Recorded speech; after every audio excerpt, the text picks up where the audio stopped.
Joining us this morning via video to speak on digital recovery is Doreen Bogdan Martin, Director, Telecommunication Bureau, ITU. Doreen Bogdan Martin is the first woman in ITU history to hold on to the organization's top elected management positions.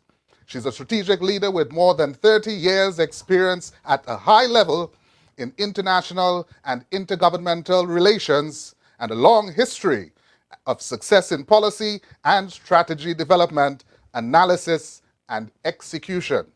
Ms. Bogdan Martin is a frequent speaker at top-level international policy events and is spearheading ITU's new youth strategy to more actively engage with the young people who are driving the next wave of digital transformation.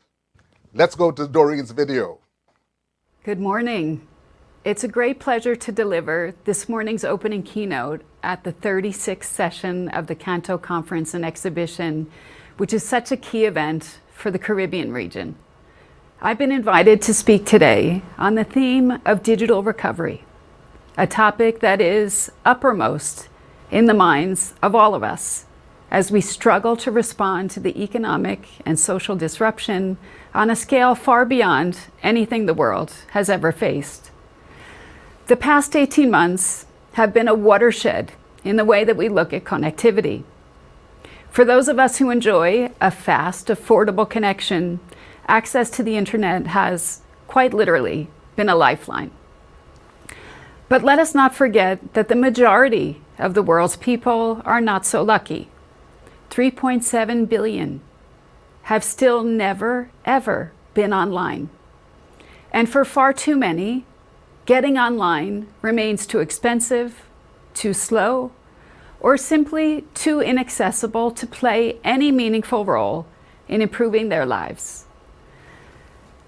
To exacerbate matters further, the COVID pandemic is dramatically accelerating the digitization of services as companies seek to harness digital transformation to assure ongoing business continuity. On a practical level, that means that the divide between digital haves and have-nots will get ever wider, amplifying its impact on the quality of life and equality of opportunity for the billions who remain offline or poorly connected. COVID has not proved the short-lived health crisis we had hoped this time last year.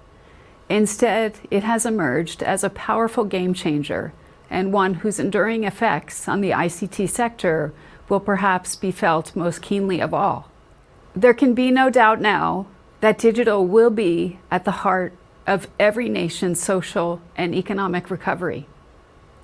Digital builds resilience. Digital sustains economic performance, facilitates social cohesion, and drives new growth. So what active steps can we take to promote a digitally led recovery and ensure that we all build back better with broadband? I believe we need to focus our actions in three key areas: next generation digital regulation, new kinds of partnerships for development, and a much more holistic approach to digital transformation. The Caribbean is, of course, an extremely diverse region with its own very special needs. Connecting widely dispersed island communities will be a constant challenge, as will the need to mitigate the ever-present threat posed by extreme weather events.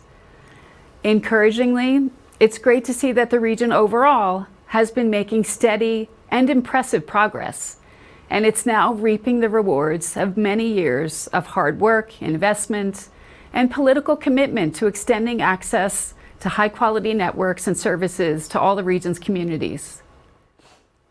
Focusing on those three key action areas that I just mentioned, in terms of ICT regulation, the Caribbean Single ICT Zone is an excellent example of a forward-looking next-generation policy initiative. This digitally enabled borderless space will play an important role in fostering economic, social, and cultural integration and driving region-wide digital recovery. To further streamline regulatory effectiveness and promote gold standard fifth-generation regulatory practices, ITU is supporting CARICOM's Secretariat and a number of regional organizations, including the CTU, in exploring the feasibility of establishing a single regional telecommunications regulator for the Caribbean. Many Caribbean countries can take pride in having notched up solid achievements in extending broadband quality and reach. One of the most formidable of these challenges will be finding the money to promote greater digital inclusiveness. COVID has injected new urgency into our search for innovative financing models that will support faster network rollout and help countries upgrade to 5G. That brings me to my second focus area, innovative partnerships for development. The UN Secretary General's roadmap for digital cooperation calls for universal, affordable connectivity by 2030. Achieving this goal will be no mean feat. A recent study by ITU estimates that connecting all the unconnected people aged 10 years and older by our 2030 deadline will require global investment in the vicinity of $428 billion. So as we look to how to achieve our vision of digital recovery, one thing seems certain: no one can do this alone. And that's why at Mobile World Congress in Barcelona last month, I launched a bold new partnership initiative at the ITU called the Partner to Connect Digital Coalition. This new coalition aims to harness the energy of traditional partners while bringing new partners from other sectors into the mix. Partners who understand that building back better with broadband will open up huge new opportunities. The Partner to Connect Digital Coalition will place a strong focus on the hardest to connect communities, including least developed countries, landlocked developing countries, and small island developing states. I very much look forward to working with CANTO and many of its members in this new venture so that together we can review the first fruits of our work at ITU's upcoming World Telecommunications Development Conference in June 2022. For ITU, Partner to Connect offers a powerful opportunity to engage with new and existing partners to strengthen and accelerate many regional activities that are already underway. As the UN Specialized Agency for Digital Technologies, we are committed to providing every Caribbean country with the technical support it needs to get the grips with complex issues like spectrum management and 5G deployment, and to help all countries extract maximum value from existing networks while seamlessly integrating new infrastructure. Many of you will know that the ITU has been working with 22 Caribbean states on a regional technical assessment, which was complemented by workshops to train young engineers to meet emerging challenges. In the all-important area of digital skills development, the Office of Eastern Caribbean States has become a lead organization for our flagship GIGA initiative with UNICEF and many others to connect every school on the planet to the internet and every young person to information, opportunity, and choice. Through GIGA, we're now working with the OECS to connect more than 1,100 schools and to improve learning outcomes for more than 180,000 students and teachers. To build greater regional capacity around emergency telecommunications, we're also working steadily to install equipment across the Caribbean through the WinLink project. Here we're supporting countries in boosting their disaster response capabilities. The Barbados and Dominica systems are already up and running, and full deployment is imminent in Antigua and Barbuda and St. Kitts and Nevis.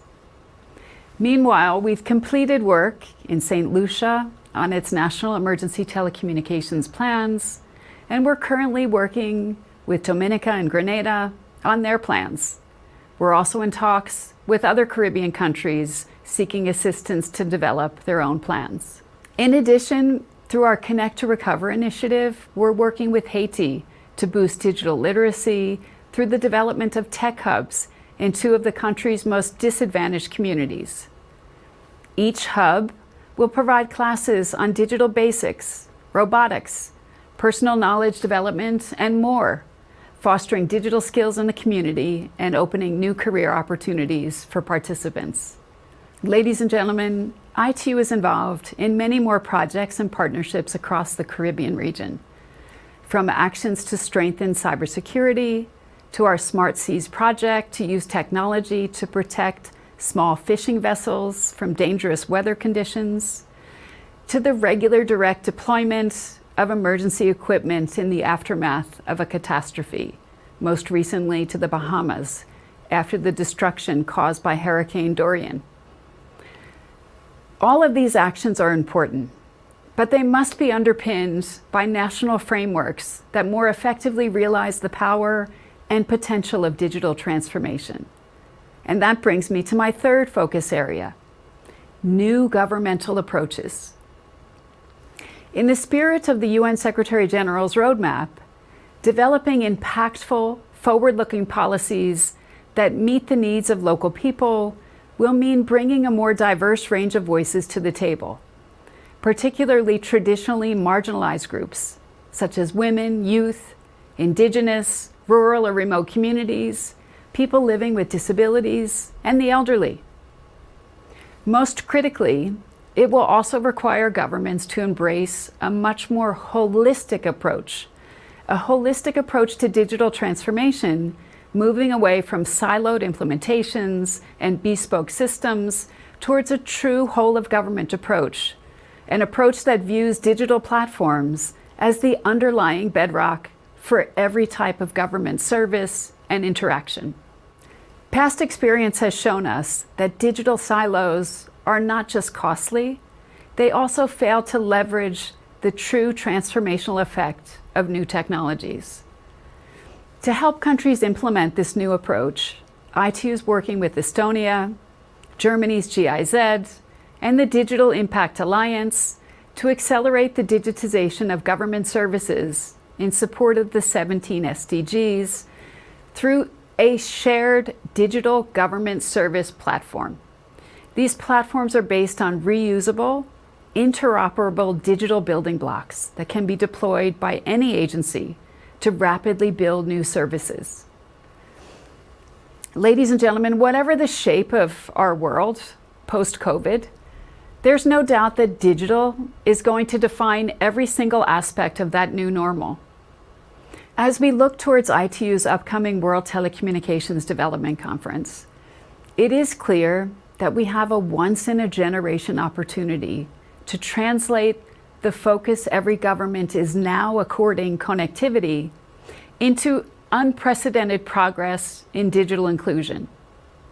I'm grateful for the very active collaboration we enjoy with regional organizations, including CANTO and the CTU, and we thank them for the instrumental role that they've played in shaping the region's initiatives for the WTDC through our preparatory meetings.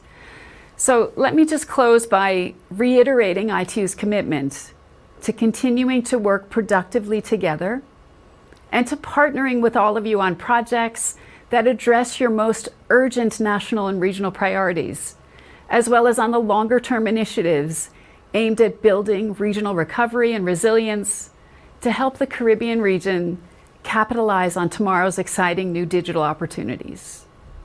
Thank you very much.